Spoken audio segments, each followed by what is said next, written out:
Our show's what you know. We'll always watch TV. And if you think we can't, we'll watch more and you'll see.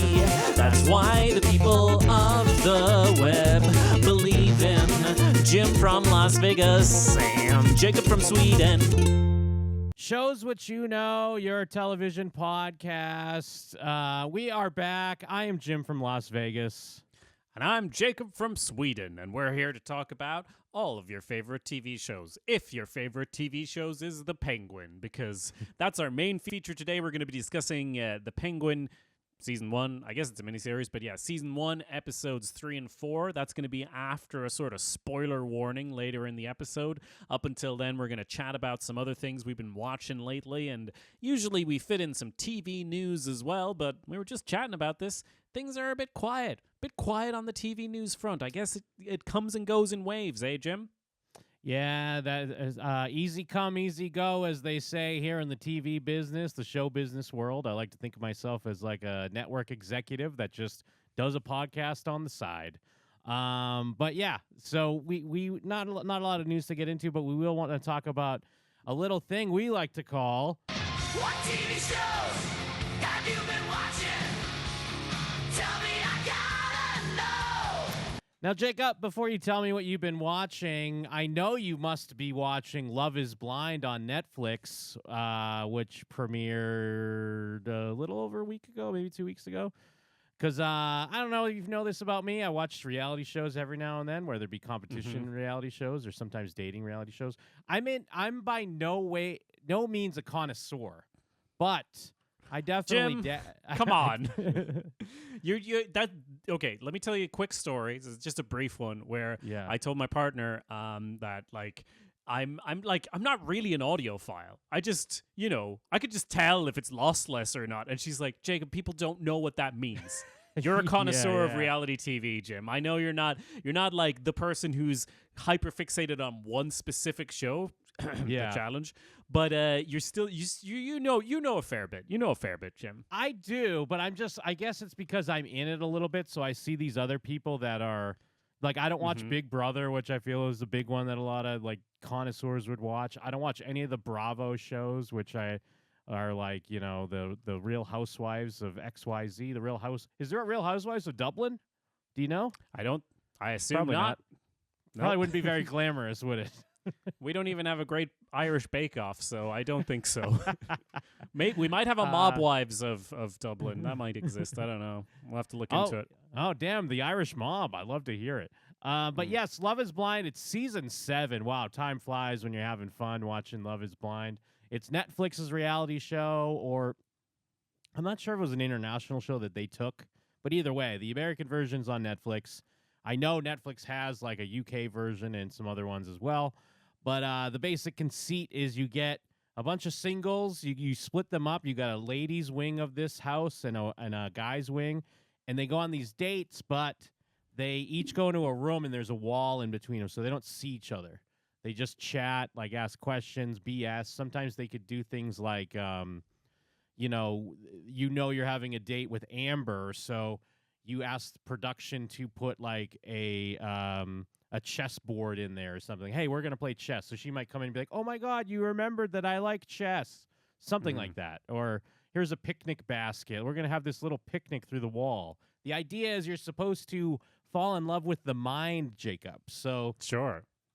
Over the span of like what we're doing, unless you're at youtube.com/showswhatyouknow, in which case you can see our faces. Otherwise, you're just falling in love with our voices and opinions. Yes. The theater of the mind.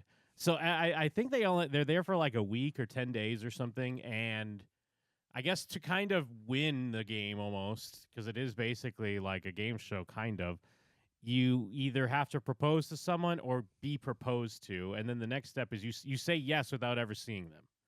So then we get to build to this great moment of like, oh my God, Amber said yes, but she's not seen Todd before, and then they set this thing up where they're across this hallway. And you'll just, like, there'll be these, like a shutter type thing that's down where you see their shadows, and then it'll lift up. They see each other for the first time. And in a lot of cases, surprisingly, everyone's happy. They come and they start making out. when they've essentially just met the person, but not really Yeah. because they Yeah, technically know them. They've had these deep, long conversations. They've gotten to know the real them on the inside. But sometimes it's kind of like, ooh, like they're trying to be polite. They don't want to kiss. They awkwardly hug. They sit down and talk, and it's, we watch it for the awkwardness. Any fun, weird, sort of race stuff? Kind of. I mean, there was this thing this season where this what was her name? I forget. One of the girls, she didn't want to say. She was talking about her mom. She was just kind of telling stories about her life. She didn't want to say, but she's like, I'm not going to tell you my mom's name because I feel like that's going to give away my ethnicity. Which is, Right. I mean, it's fine. Like the idea, the experiment is supposed to be like, all of that stuff should be gone. We're just trying to get to know the person, the soul. Was And it like Linda, the whitest name ever, or when she was white? I assume. No, she was Asian. And I forget what they said her mom. I think her mom. I forget what her mom's name was. But the guy did react in a bizarre way, and like almost that's like a weird red flag. We're like, huh? Why does it even matter? Like, what's going on there? Yeah. But like, I think the idea is, what you want to happen is you want to be like, ooh, let's get like an unattractive person on there and see what happens. But they almost never. Yeah. They're always like Instagram models or whatever. There is one girl that, I mean, she's not like overweight by any means, but she's clearly a little bigger than some of the other girls. But she also like talks about her weight a lot. But then in the past, there was a guy who everyone hated. He was a villain, and he would ask questions. He would ask leading questions like that, where he would be like, "So you love working out, huh? Right? We all love working out, Yeah. don't we? How many times you go to the gym? Yeah. Stuff like that. Like just trying to find things out. This season, last season was super messy. There was crazy stuff. Like you had to actually follow it on Reddit as much as you had to follow it on TV because there was so much stuff cut from the show that people were then spilling online with, like, one of the guys that everyone loved on the show. He got a great edit, but then you found out that he actually had a girlfriend. He went into the show having a girlfriend. His text messages leaked where he was like basically just trying to get on TV, and he was just like, "I love you, baby. They're gonna take my phone now. I'll get it back in 2 weeks," like that type of shit. And there was other things. There was a whole couple that was just cut from the show completely. You could kind of see them in the background because apparently the guy maybe got weirdly like abusive at one point. Like there's crazy stuff that happens. This season's been low key in comparison to that. Outside of like one guy, this guy Leo, who is constantly talking about how rich he is. He's an art. He's an art. He was an art dealer, and he's like, yeah. What can I say? He's an art dealer whose family all died around the same time. Like he kept telling this story of how like, my mom got cancer, my stepdad got cancer, my grandfather got cancer. They all kind of died within a few months, and I just inherited everything. But my main thing is I don't want a girl that just wants me for my money. That's why I'm here. Except he's doing that in his interviews, and he's also doing that when he's telling the girls. He's also like, yeah, I just don't want a girl that just wants me for my money. You know what I mean? Because I'm so rich. Yeah. Like that type of shit. How are you supposed to flex on people if you can't like spend your money on this date? This is a really expensive chess set. I brought it from home.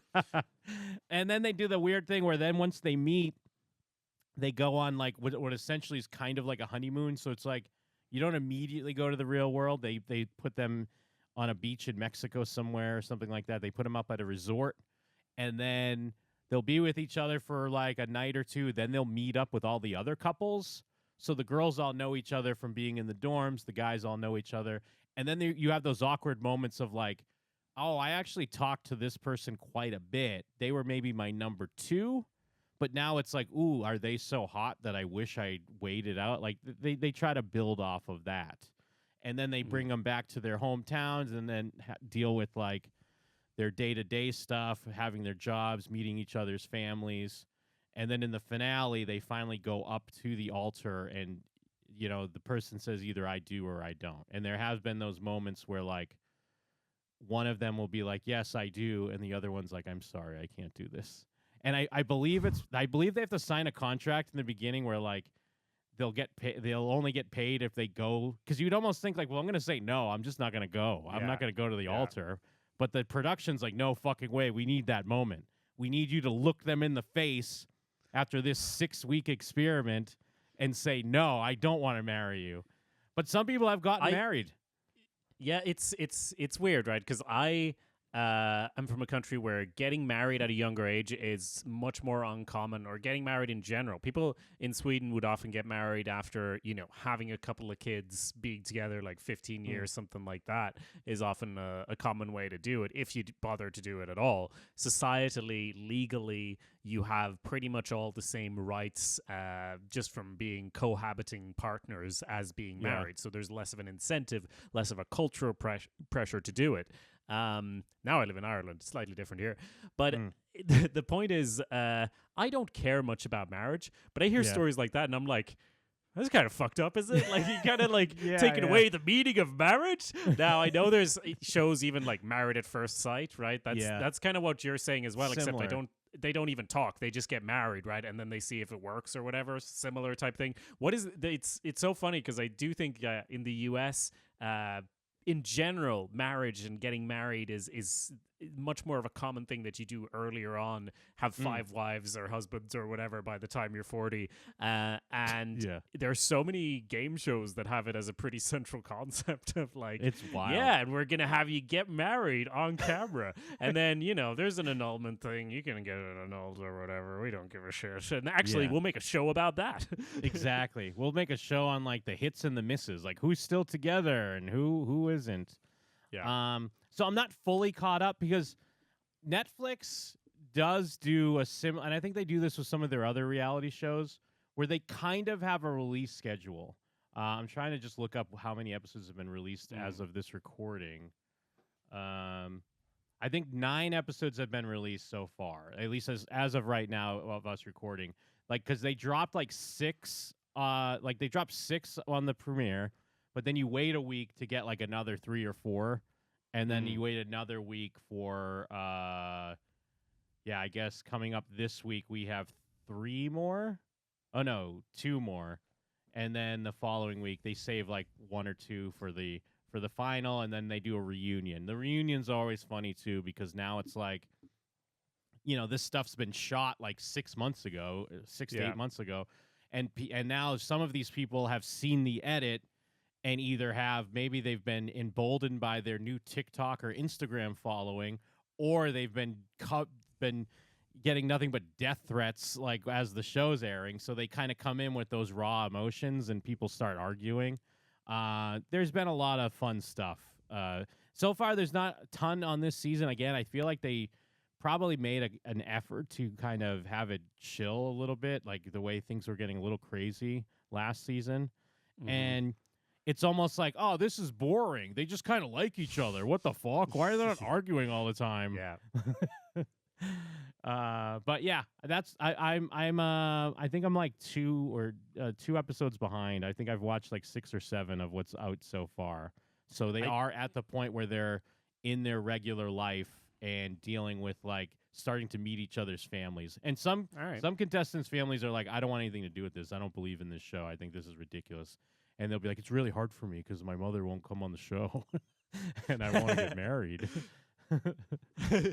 That's brilliant. As an aspiring reality connoisseur, are you familiar with the concept of Naked Attraction, the television show? It's a British dating Ooh, I think show. I've heard of this. Is this where, like, literally people come out naked?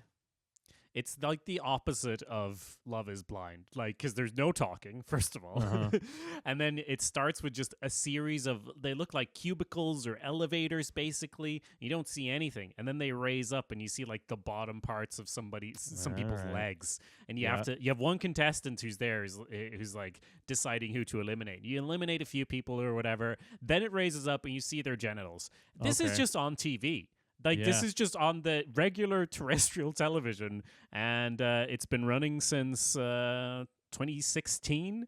They have like 73 episodes. It's the awkwardest, strangest program you will ever watch. It is it's the opposite. It's just as strange as Love is Blind. I mean, arguably stranger, right? But it's literally the opposite. And it raises up a little bit more. And then before they make their final selection, the person who's like who's basically the bachelorette or whatever, that person goes off, gets naked, and comes back. So they're standing there naked. They're picking between like 2 or 3 different naked people, and then they have a really like awkward hug with the person they pick, Ooh. and they walk off. And it's so weirdly non-sexual, the whole thing. And I don't think they follow up with them really at all. So it's just kind of, that's it. It's kind of the thrill of seeing people, but it's also very interesting because it's like, it is not the thing of having just models, you know. It's every body type is on there, and you're kind of laying bare people's like actual opinions and the of like what they want someone to look like, and it's very strange. Definitely don't recommend it, but it sprang to mind just because I think it's the exact opposite of Love Is Blind. So I mean, like a lot of like, oh, this guy's dick is too small, get rid of him, like that type of shit. Or do they? Well, I guess I don't know if you've watched it. Or they like do they talk around it, or are they actually just like, I don't know about this dick, you gotta go, or this guy's I mean, fat. they're chatting about it. They're like, but they'll say more like, this is more my type or whatever. But they have like a host there that's basically like chatting to the person, like, oh, what do we think about that? You like it? That's some nice thighs. Is that your kind of thighs or whatever? You know, it's strange. So are you saying that then like you pick someone, but then they have to pick you from a naked lineup after too, or no? Like, no. You just get naked at the end. Like the person you get to pick. You get so to you're pick. even playground, I guess. Yeah, that's it. Yeah, you get you one person picks, right? But you have to get naked for the final selection because it's only fair. It's only fair. That's true. It's like, hey, I'm but naked, it's weird because naked too. Because it's kind of like dehumanized. I mean, it feels like a very strange, honest expression of reality TV because it's so dehumanizing that. But it's like, everyone's obviously there consensually and stuff, and it's also like the gradual raising of like the curtain to show more and more of someone's body, because at some stage it'll have everything but the face, and it might be like, ooh, yeah, I like that guy, and then it shows the face, and you're like, ooh. You know? All right, reality TV, ladies and gentlemen. What TV shows have you been watching? Tell me, I gotta know. Jacob, what TV shows you been watching? This is a reality TV podcast because I'm going to tell you about the Great British Bake Off, baby. It's Oh, back. hell Season yeah. 15, motherfucker. Now, it might not be a long segment because there's very little to say without getting into the play-by-play, the actual, like, bakes. You know, you want to get into the nitty and the gritty here. But I guess it's interesting to talk about just because it's pretty much the only reality TV show, besides Porimen, which I've told you about extensively, that I get excited about, that I'm like, I'm thrilled to watch. And the main reason is that it's the most anxiety-reducing show that I know. It's no coincidence that I've binged through the back catalog of Bake Off during the hardest times in my life, because it's just I don't know how familiar you are, but very briefly, it's a game show where you have a dozen amateur bakers come on, and they're trying to they go through various baking challenges, 3 challenges each episode. They crown a star baker, and someone gets eliminated. Goes on like that until someone wins the whole show. And it's just like, it's very cozy. It's very like, it does get, I think I have a tendency to get way too involved, right? You get your favorites, people you're rooting for, right? But especially at the start of the season, it's just relaxing. It's just like, you're watching people bake. The worst thing that can happen is that someone's bake is off, you know, and then they judge it, and there's Shouldn't funny they win? hosts. It's like, no, you're the Bake Off. You won. Well, it's like a bake-off, like a standoff. No, like, I know. I was just doing okay. a stupid joke. It's okay. Well, they literally changed it in the US, right? Because they were like, Americans won't understand what this means. So it's like the Great British Baking Show in the US. Yeah, that's right.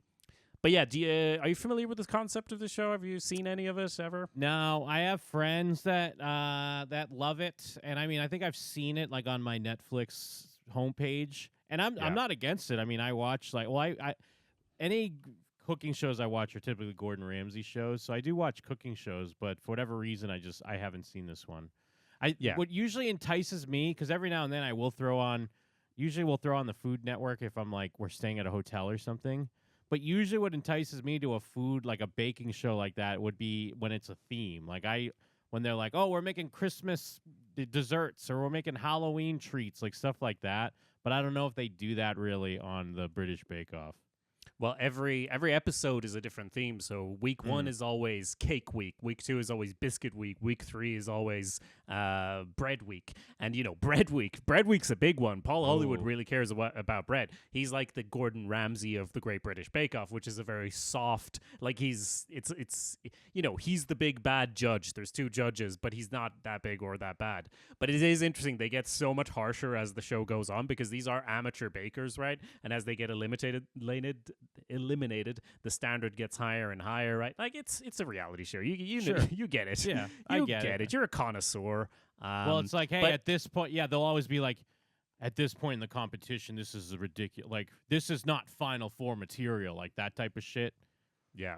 Exactly. Well, I could explain more details about the concept, but I feel like that should we should save that until I have a PowerPoint. Like that's the type of thing we do with a whole presentation. But so just some quick thoughts here for everyone who is watching it. Paul Hollywood handshake in episode 1. Love to see it. The standard is very high this season. That's great. Last season, it felt like they weren't giving them enough time. That was the outrage on social media. Everyone was like, they got these great ambitious ideas for these bakes, but they're not giving them enough time to execute. And time management is one of the most important parts of any baking show or cooking show, obviously. But it just seemed last season like everyone was running out of time on what they're trying to do, especially on like they have to do one blind challenge each episode where they don't get it. They get some instructions, but they don't know what they're doing, and they're judged blind on like, did they manage to recreate this thing? If nobody has enough time to complete it, it's kind of showing maybe you need to recalibrate. And I do believe they've done that this season so far.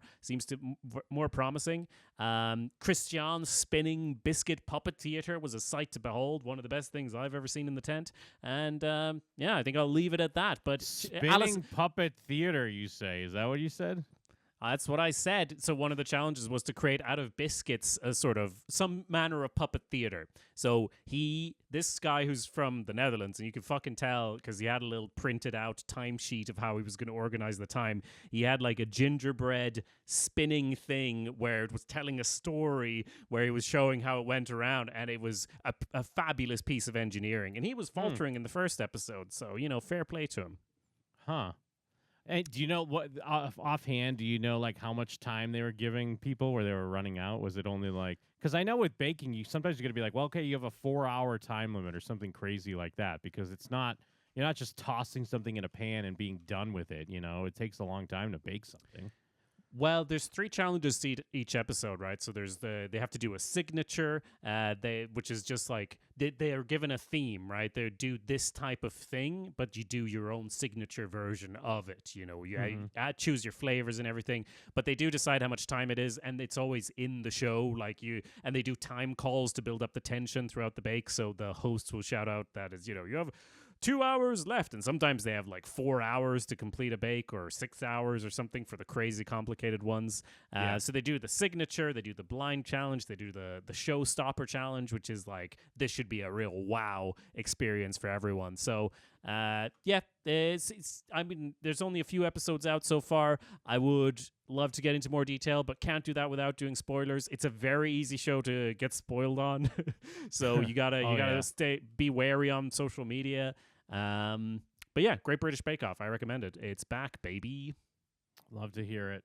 What TV shows have you been watching? Tell me, I gotta know.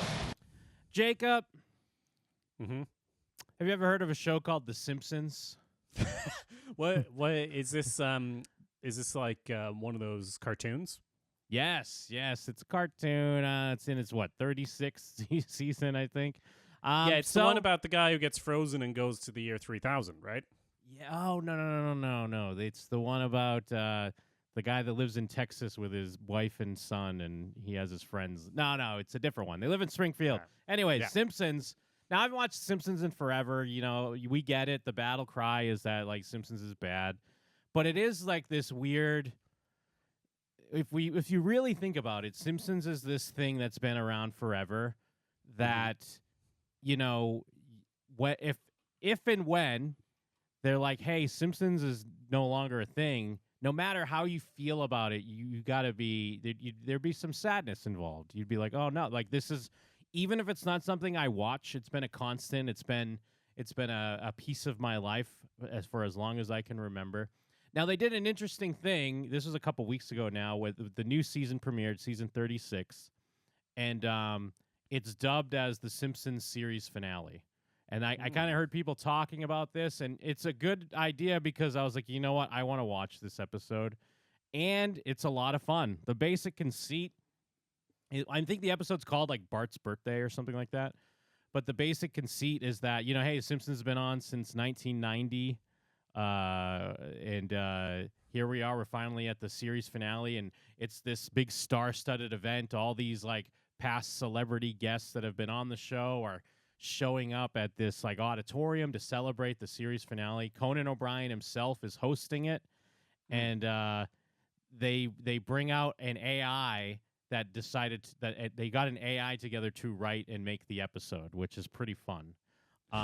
Wait, so tell me, how much of this is actually animated? The part with Conan O'Brien and the thing, is that It's all still animated, or is that it's all around animated? Yeah, No, but I no, get what I you're wasn't saying. sure if you were describing something. Yeah, okay, Yeah. go on. No, I get what you're saying. Yeah, no, it is all animated, and I think there is a joke of how like they can use past celebrity likenesses because they've been on the show. They're like, we paid you in the past, we don't have to pay you Yeah. for this. Because Yeah. and if you watch The Simpsons from back in the day, like growing up, like I did, like the first like 10 seasons or so, I know so well.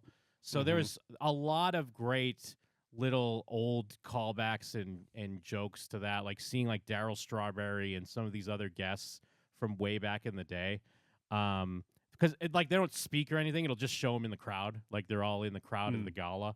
And then they even had a couple, like one of the running jokes before they get to the episode itself is that Fox has been trying to cancel The Simpsons since the beginning.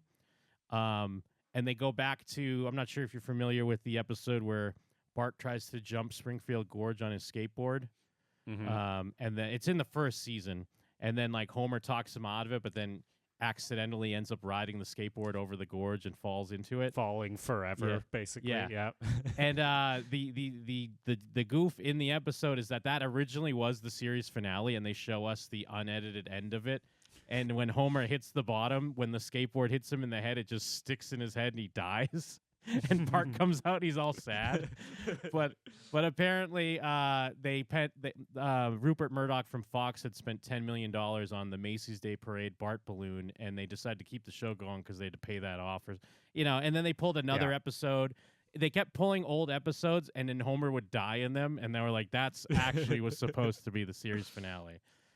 So then, they bring out an AI that has written and produced the episode, and it's a lot of fun. I mean, they have a lot of goofs around, like, characters just keep doing things. Like, they hint at, because Principal Skinner's like, it's my last day, everybody, and, and I'm going to a new town, and Groundskeeper Willie's coming with me, and, we might hang out sometimes. And then even the superintendent's like, and maybe I'll show up every now and then. Yeah. And they're like, what a great mid-season replacement. And people keep leaving rooms and saying, I'm going to miss this place. And they turn the light switch off and close the door. It's a lot of fun. And, for I know The Simpsons has been whatever. I think it's, I recommend the episode to check it out.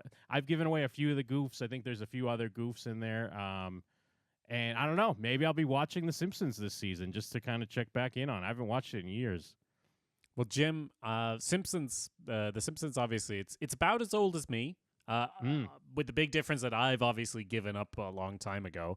And a lot of people have given up on The Simpsons as well. I meant I've given up on life, obviously.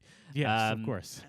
And I did watch a video, one of those hour-plus long video essays, as I'm wont to do, last year from Super Eyepatch Wolf that's just titled The Simpsons is Good Again. And it sort of looks at the ratings over the last few seasons, or actually not just looks at the ratings, like goes through and he does his whole own rating system and all this, basically with the gist of which being The Simpsons obviously has been a weird, like, mimicry of life for a long time, but in the last few seasons, there's been some genuine jokes. There's been some, like, or kind of, I don't know, I guess I haven't watched the video in a long time, but the gist of it being that, is The Simpsons good again? Question mark. And I'm hearing it from you, too. I don't know. Maybe this is something we'll have to investigate. Maybe The Simpsons is back.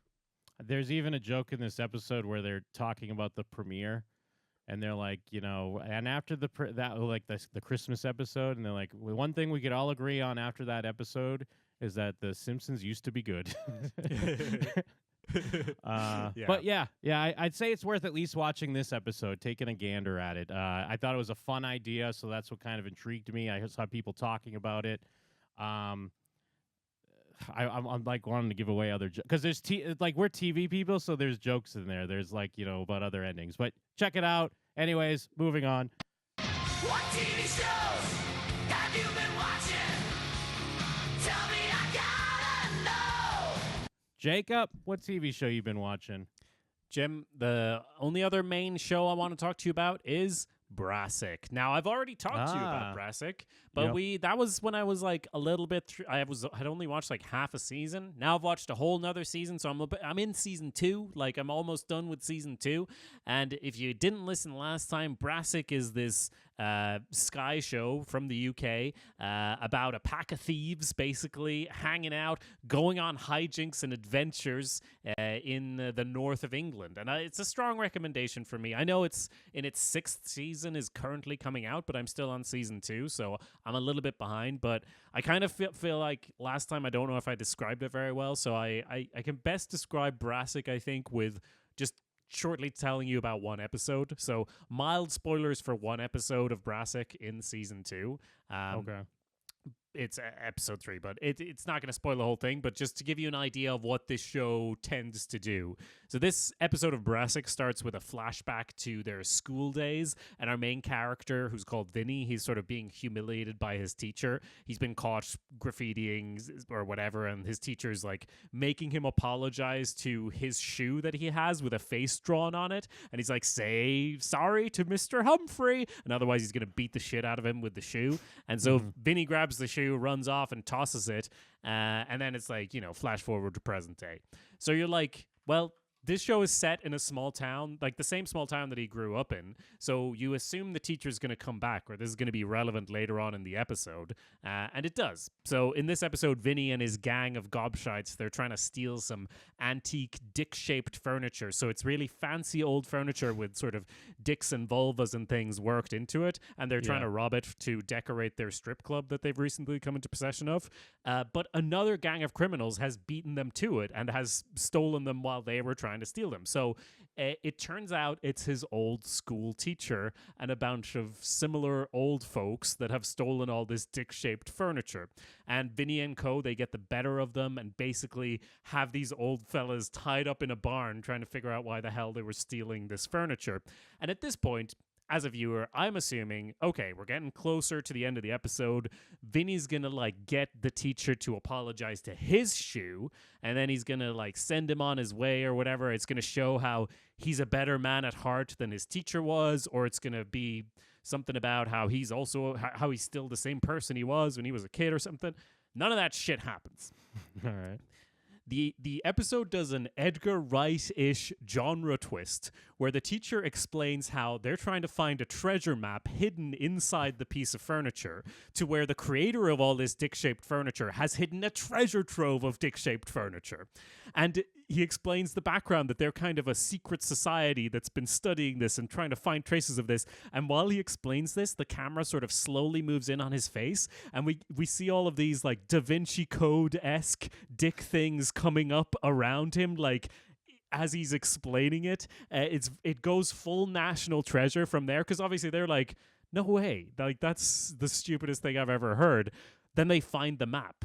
And then everyone's fucking excited. Them, the old people, they're all hanging out and smoking blunts in the middle of the night, arguing about who's going to go and steal this. They all go off together to this mansion to break in the middle of the night and chase down the leads. And it kind of becomes a story about adventure and friendship. And the shoe thing from the beginning does not come up at all. They're all just hyped about finding clues to this secret treasure of dick-shaped furniture. It's a night that completely gets out of hand, and that's basically the formula of Brassic. It starts out with something and then just goes completely off the rails, but in a way that kind of makes sense, and they always manage to make it an emotionally resonant story by the end of it somehow.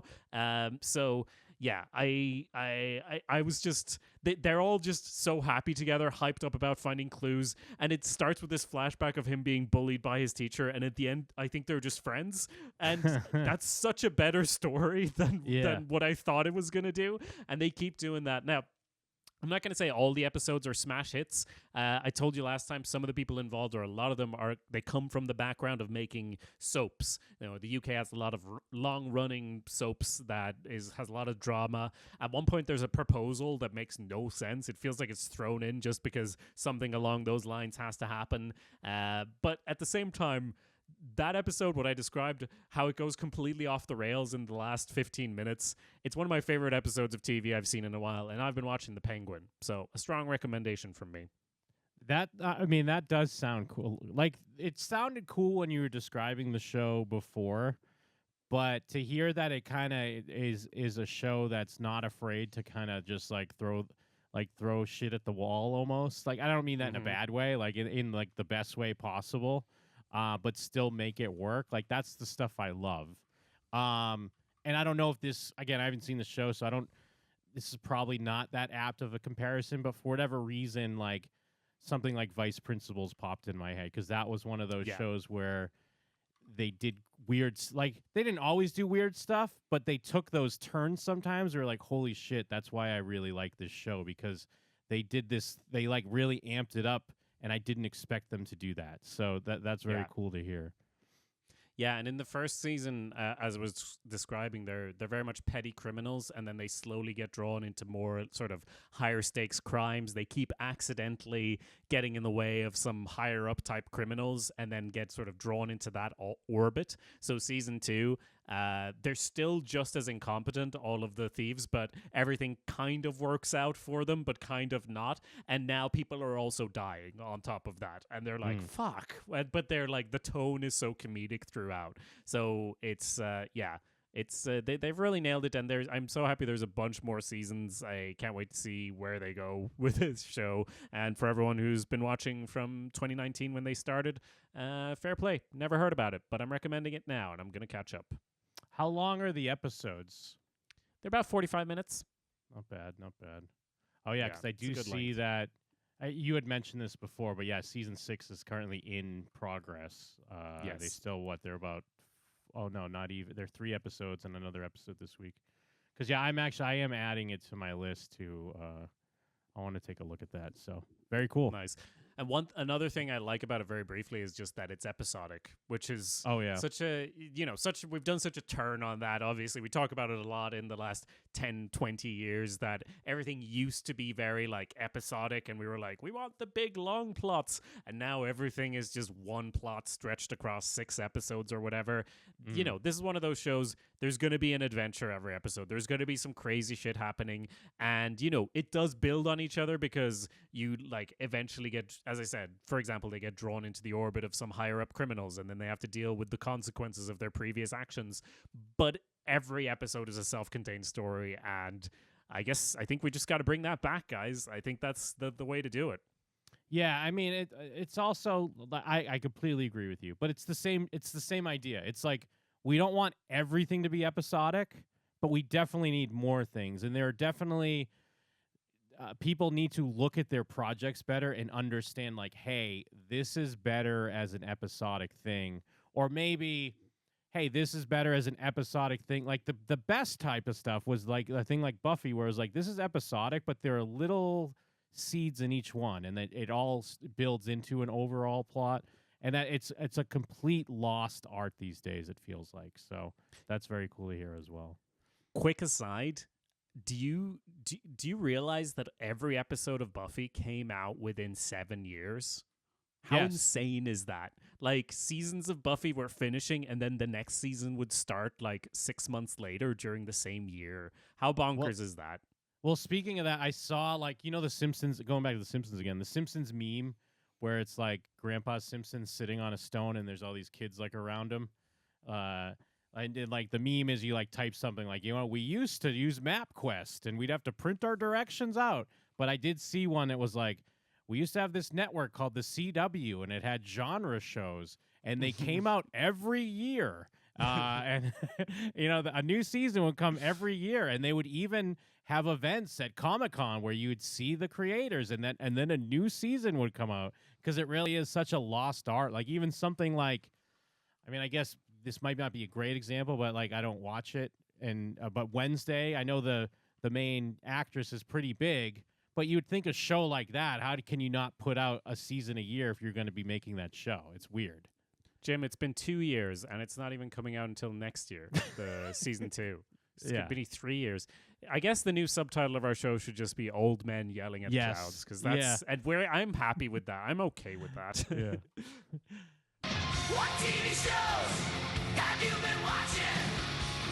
Tell me, I gotta know. Now to what we've both been watching, the main event here. Max, the one to watch for HBO, the Batman 2022 spinoff, The Penguin. I'm speaking for myself, but I also feel like Jacob shares this opinion. I don't think we realized how good this show was going to be, or how much we were going to enjoy this show. Jim, we never allow ourselves to feel that type of hope or anticipation.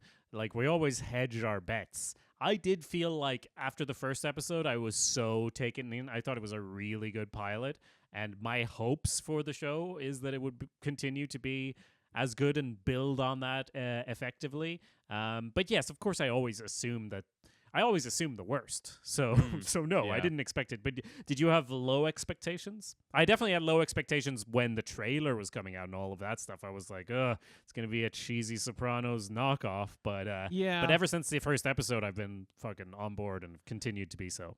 Yeah, I was definitely more thinking about when I heard this was a thing they were planning on doing. Yeah. Seeing the trailer, I was probably like a little like, ooh, okay. You know what? Even though I still had those same thoughts, like, is this a Sopranos knockoff? But I was still kind of like, maybe this could be a thing. And then, I was definitely peaked up a bit with the premiere. But even with the premiere, you know how that goes. There have been plenty of shows that have like amazing pilots, but that doesn't mean they can, like, the thing we've seen where it's a movie stretched out over 6 episodes. And this kind of could almost be that, but it's not. Like, it still is very serialized storytelling, but it has rich characters where it makes sense that where we have episodes, it's not like, we're in episode 2 and we're like, oh, we get it. We know what's happening already. Let's get to it already. It feels like, no, they're building it in the right way. So, yeah, I mean, and especially even now after seeing 4 episodes in, I'm like really on board. And I think I'd mentioned this after we were discussing the second episode, because I didn't really like the Batman, the movie. And now I'm thinking like, I kind of want to rewatch that again, even though it doesn't even necessarily like, you could watch this show without watching it. It's probably better if you do watch it. You're talking about the Penguin prequel movie? Oh yeah, because exactly. That's how I will be thinking of it, because the Penguin is much better than that movie. Yeah, totally.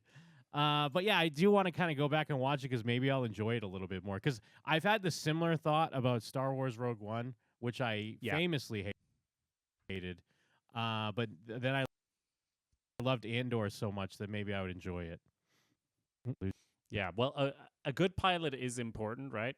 But a good episode 2 is much harder, and also much more important for like seeing how good a show actually is going to be. And episode 2 was good, really good. Episode 3 also really good. Episode 4 I also liked. I think it's kind of like we're gonna do a spoiler warning in a second, and we'll chat about specifics. But episode 4 is a bit of a flashback episode, so that comes with its own set of challenges. But 4 episodes in, we're halfway through the show. They're moving at a great pace. There's so much happening in every episode, and it should feel like it's rushed, but it kind of doesn't. It feels like we're living in a sort of quick-paced mafia environment, which I guess is what they're trying to do. So it makes sense. I kind of don't know what to say without getting into spoilers. Yeah, I'll just say, like, it is, and we'll even get into this a little bit more in spoilers, but it takes the going back to hearing the show being announced and like how they're doing it. like especially these days, it's not like, if it's 10 years ago, it would be more of a novel idea of like, oh, they're doing a TV show spin-off of this movie or of this comic book world. Like, that's such a thing that's been beaten over our heads the past few years to very middling to bad results. So when you hear it announced initially, like, oh, Jesus, what? But this show makes a great case for why that could be awesome and really expand upon things that happened in a film and give like different points of view on it. And it's like, oh yeah, this is why this is a cool idea. This is why when I used to hear about projects like this, I would be excited. But again, to be old men that yell at clouds, like I've just been beaten down over the years of like, oh Jesus, another fucking we're gonna follow a villain character now and see what's going on with him. But this makes the case of like, no, that can work. But yeah, do you want to get into spoilers? Yeah, well, it's the same way that, the internet feels oversaturated because there are so many things you could be consuming online, whether you're on, your YouTubes or your TikToks or podcasts even.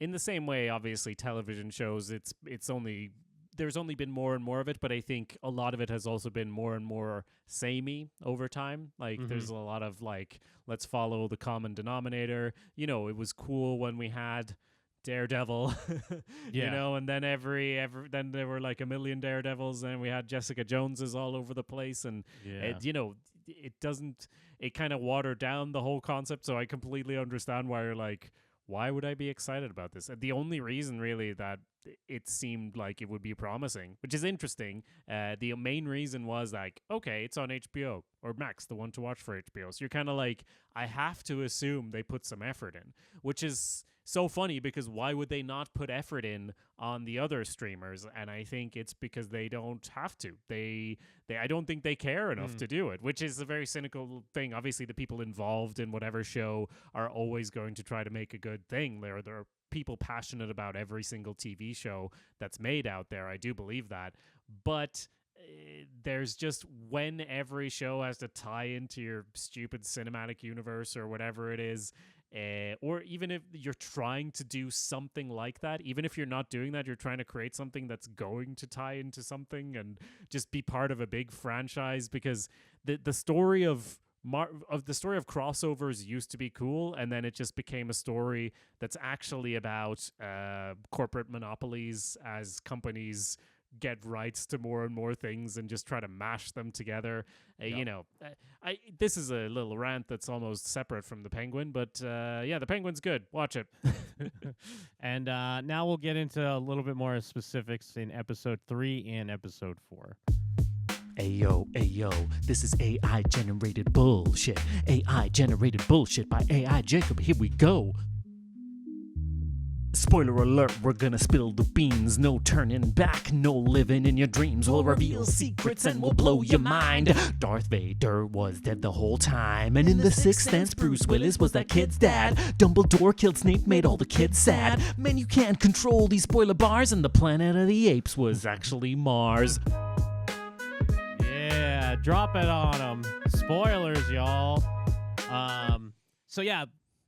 To kind of piggyback on what I was saying, like going to episode 3 here, to have a character like Vic and to have it play out through the climax of the movie of how the Riddler like blows the bridges or whatever and floods the city, but to like a reminder, because this isn't necessarily a complaint about the movie The Batman, but a lot of the Zack Snyder movies, like Man of Steel is a huge culprit.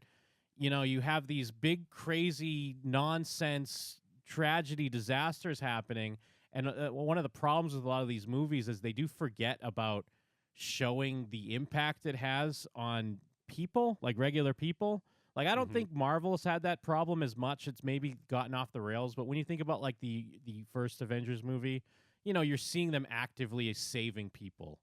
Or even like in the Spider-Man movies, they kind of would have those hokey moments where like the people would help Spider-Man, but like those moments made sense. Like they were trying to say like there are real stakes here. And so something like this, like it's weird because it feels like an obvious thing to do for the show, but it was still really well done, and it really like kind of put a better like twist or depth to what's happening to the people on the ground. And in a weird way, this show, and I know like maybe this is the point of those movies too, it really is like, well, who gives a fuck about the Batman? Like, he can't fix any of this.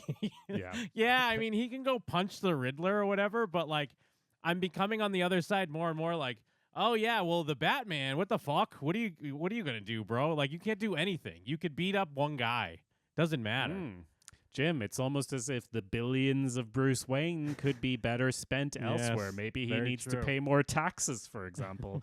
But yeah, so as you referenced the third episode, it starts with a flashback where we see Vic in his regular family life on the night of the events of the movie The Batman, which ends with him by random happenstance being on a roof and surviving while he sees a tidal wave come and destroy all the people he knows and loves.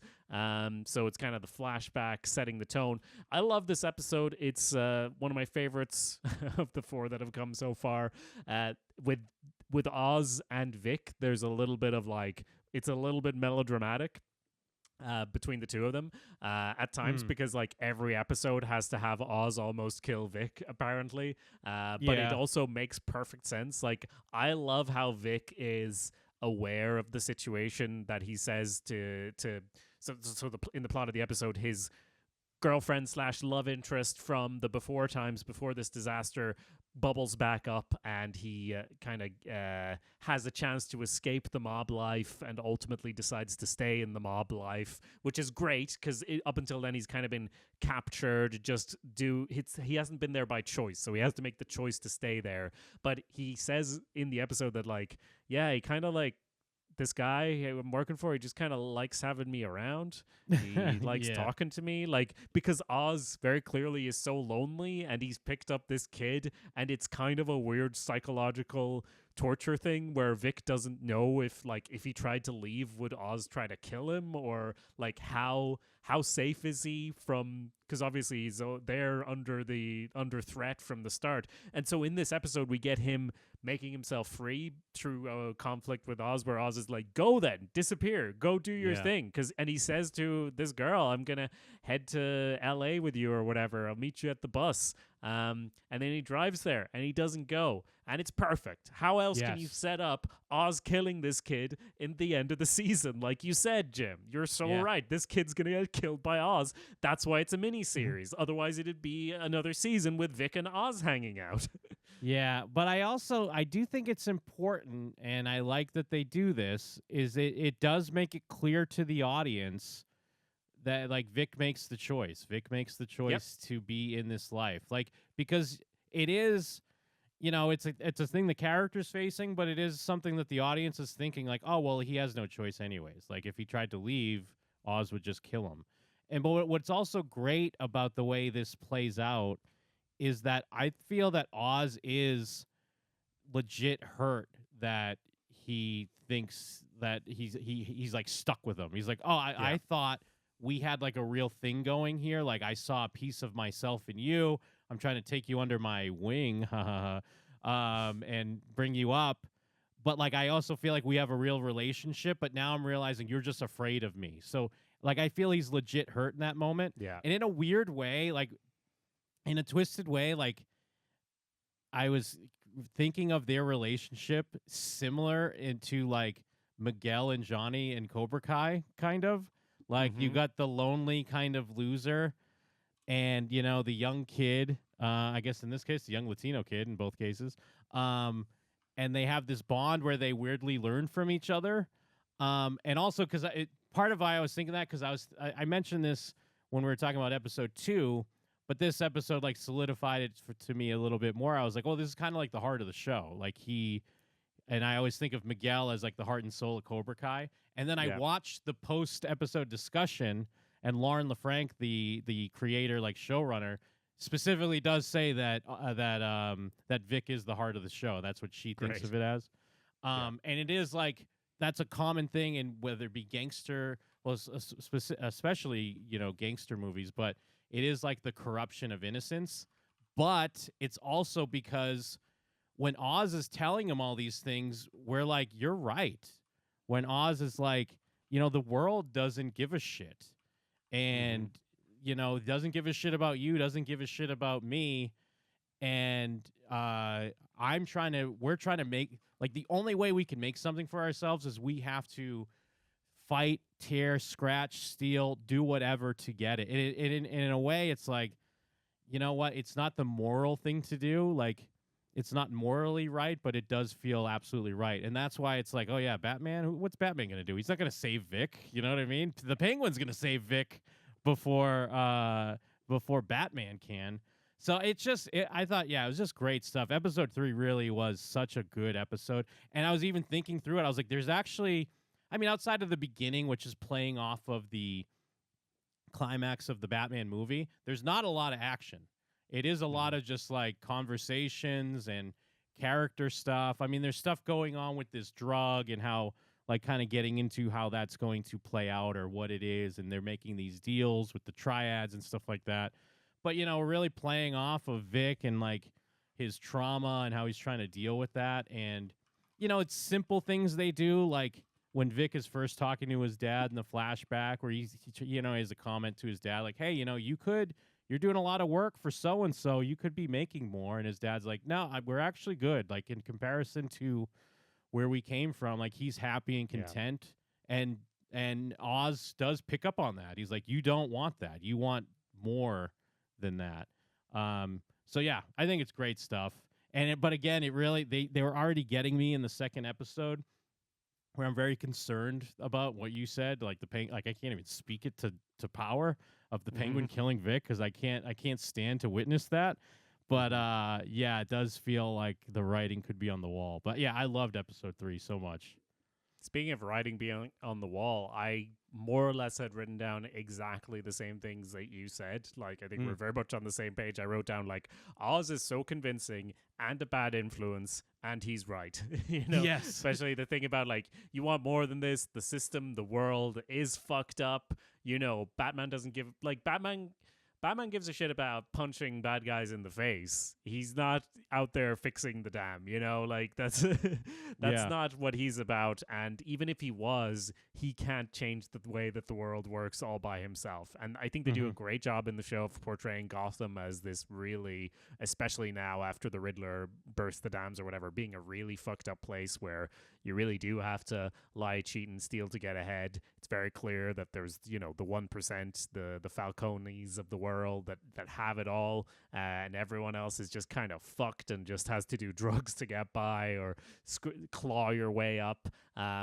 So I agree with everything you said, and on top of that, I enjoy in this episode seeing more of Oz navigating Sophia, gaining her trust slowly, sort of manipulating their way into being able to distribute this new drug that we find out a bit more about. And yeah, a breakneck speed, as I mentioned, pre-spoiler alert. Like, so much stuff happens in this episode. As I said, it is a little bit funny to me that, like, him and Oz have, like, a big, like, argument about whether he's going to get killed by Oz. Literally every, like, episodes 1, 2, and 3 all have that scene to some extent. Yeah. And I was a little bit like, this is a little melodramatic, but it all works and it all adds up. And I love him stealing Oz's car and going off to then, is he going to get out of the luxury sports car to get onto a Greyhound bus to go, across the country? No, he just has to go and look at it, and he just can't do it. Because he knows Oz is right. And then when he goes back, it's perfect that he gets the opportunity as well to prove himself, get back into good graces, and also to not fuck up, because he's been fucking up a bit now in the first couple episodes. So as Oz and Sophia are cornered by I forget the name of their crime family, but they're being cornered by one of the families that Oz is sort of swindling, and Vic comes in and saves the day, or at least he saves the Penguin. Yes, yeah, and also, yeah, when he goes to the bus station, kind of has that choice of, like, picking the other life, or, like, I guess the morally correct choice, just get the hell out of here. It's, to me, reminiscent of, when Christopher can leave with Adriana in the Sopranos, and he goes to, like, get gas, and he looks over and he sees that family, like a balding guy, and his kids are yelling at him and his wife's annoying him, and he, like, sees that path, which technically, there's nothing wrong with that life. You're seeing a slice of a life and judging it, but you're like, this is not what I want. I want the crime and the fame and the money, or what? Not the fame, but the money and the power or whatever. I'm gonna pick that. So, yeah, I think it's well done, and the way they tie it in, because the drug stuff is still kind of interesting, but the way they tie it in with Sophia's character. And I mean, they're not subtle about it, but it still works where she's talking about, like, look at the people. Like, these are people that have lost everything. And, we're psychologically selling them this bliss drug. And that is kind of what drugs can do. People have nothing and they can just buy a drug and, at least for a little while, feel something besides, like, depression and sadness. So, it's like really bleak, but it does ring true, and I all executed really well, I feel. Yeah, and she even gets to do that little sales pitch with the triads where she's talking about the psychological need in the city for drugs is greater now than ever after this disaster. They need that escape, and she knows all about it because she spent time in Arkham, where the drug comes from, and that's what we're going to get into in episode 4. Because this episode wraps up with Vic crashing in the car and like the Penguin or Oz and Vic taking off, saying leave Sophia behind, fuck it. Oh, one quick question. Sorry to cut you off. So in episode 3, is that the first episode where they do mention the Penguin, or did they? I mean, I don't remember if they mentioned it in episode 1 or 2. I am not 100%, but I feel like it's been mentioned. It before. Probably has. But either way, it does. Yeah. I do like that it is more this like thing he doesn't like, because it calls in, it is about his, like, body and his waddle. But I'm sorry, back to how this episode does pick up basically where the episode 3 ends.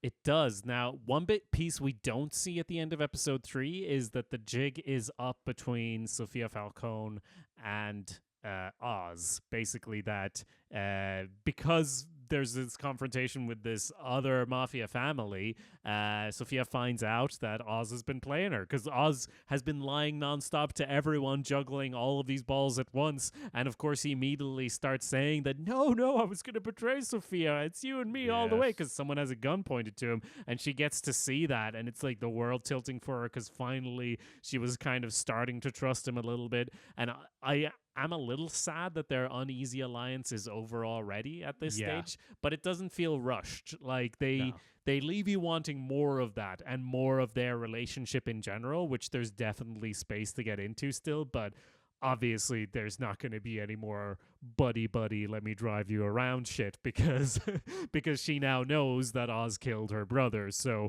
it's going to be endgame stuff now, even though we're only halfway through the season.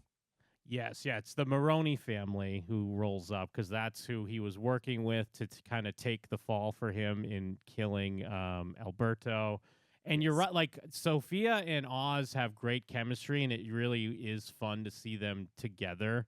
So I'm kind of bummed too that, like, it's already done, but it also, it doesn't feel rushed either. It is great how, like, in the ending scene of episode 3 is him, like, pleading to be like, why can't you trust me? Like, we could be like, I'm going to earn it back. Like, he has this whole speech about how, like, we're going to work together. And it is funny to think that immediately when shit hits the fan, he's like, no, I was going to turn her over to you. Like, we're going to take out there. You got to trust me. And then plus, I mean, we already saw the exclamation point before that without knowing the inner workings of that conversation. Because when Oz gets in the car with Vic, and Vic's like, what about Sophia? And he's like, fuck, leave her. Like, let's go. We got to get out of here. But then we do stay with Sophia as she calls her doctor, who we've seen in a previous episode, and then, passes out after the big melee that went down between the car crash and Oz speeding away with Vic. And then we get into her backstory, which I guess, like I had mentioned, the creators had hinted at there should be questions around Sophia being the hangman, and this kind of does put that all out in the open, that it is all. I kind of was, weirdly enough, I was waiting to be like, no, she is crazy, and we were only seeing, like, her non-crazy parts, but maybe I think that was just me trying to be ahead of the show or something. Mm-hmm. Because, like, I guess I get it. I don't know if I love the idea that she was just went away innocent. Um, but I get it. The creator, again, like Lauren LaFranc, when she was speaking about the episode, she said the way she looks at the series is that Sophia is the closest that we have to a hero on the show, even though she's clearly more complicated than that. But that's how she looks at it. And I guess when you look at this episode, this would be like her origin story in a lot of ways. And it was interesting to hear them talking about the way they shot it, because it was kind of striking already immediately when we're in the flashback, because everything's bright and sunny and stuff like that. And we don't see Gotham like that at all in all the current stuff. And that's when she's like, making a speech about a foundation she has. She mentions like her mother. And then we start to kind of play through how everything came about, where she ended up in Arkham as dubbed the Hangman. Yeah, when she collapses pretty much immediately, I was like, is this the flashback episode? Because we knew we were going to have to get into what had actually happened, because there's hints like maybe what does it even mean to be the Hangman? We don't know what that means. Is it true? What level of truth is there to it? And we go back 10 years in time when, Oz was her driver, and we get to see what Oz did that kind of fucked her over, and what her dad did that put her in Arkham and all this stuff. She does do a good job of playing younger Sophia. Obviously, she's a terrific actor. But I don't know. I like your angle where maybe she was crazy all along, because what we get is so cut and dry. Like, it's the least interesting episode to me so far. I mean, it's still good, but in terms of what's happening in the plot, the only mystery for us really leading into this episode is she actually the Hangman? Was she a murderer before she went to Gotham? If she was to Arkham, if she was a murderer, was it justified? What was the situation she was in? And all of those questions get answered fairly quickly. What's happened is that her dad probably killed her mother, and in this club, the people keep getting murdered. It's probably her. It's probably her dad that just is kind of a murderer for fun. And, maybe there's some other twist to it, but, we don't get to find out in this episode. Instead, the rest of the episode, we kind of know what's going to happen. We know where it's going. So it's kind of a psychological torture episode where, she's locked up. We know she's going to be there for a decade. We know she's not getting out. We get to see, the cracking of the facade of her sanity as she starts to go down this rabbit hole where they keep doing electroshock therapy and all this fucked up shit. And I'm just like, that's, it's like that season of Game of Thrones where Theon gets his dick cut off, and you're like, I guess this makes sense because we have to see it in order to understand Reek. We have to understand what's happening next season. But I'm already I find it way more. I was so happy we were back to reality, back in normal timeline, because I'm like, okay, now something might happen that's actually interesting and engaging. And I even thought when she passed out, I was like, okay, that's cool. She's passed out having a coma, dreaming of the past. What's Oz going to do in the meantime? Because he has a limited time window now where she knows what's up, but what's he going to... We don't see Oz. It's her episode, and that's fine. The only problem is that I just thought that, half the episode, it's all going in one direction. We know what that direction is. And again, this is minor problem, right? Because it's just because every other episode has been so good that I'm like, okay, I wasn't as enamored. I don't know if any of that stuck out to you, Jim. No, I do agree. I mean, it's a great platform because Kristen Miliotti's been great on the show, and she does knock the episode out of the park. So it's nothing on the performance. It's a little bit just more on the writing, because you're right. Even though I tend to like flashback episodes or insights like this more than you do. But I'm more on your side with this because it does get answered very quickly.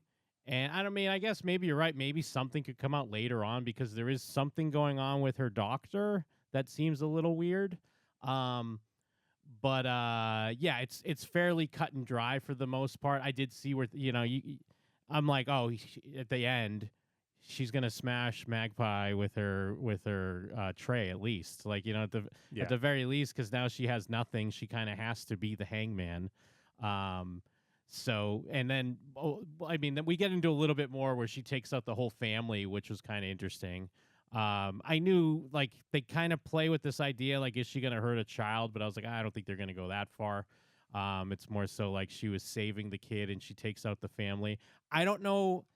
Like, I get it for this character, but if she's as, like, calculating and as intelligent as she's supposed to be, it would almost be like you want to take out Oz first and then maybe take out the family. But, you know, I guess we'll have to see how this plays out. You're right. I was missing Oz a bit, but I do. It was nice to see her performance. Like, she's very great at these subtle differences between Sophia in the before times and then, like, Sophia going through everything she has to go through to kind of come out on the other side as, like, way more twisted and dark, which anyone would be going through something like that.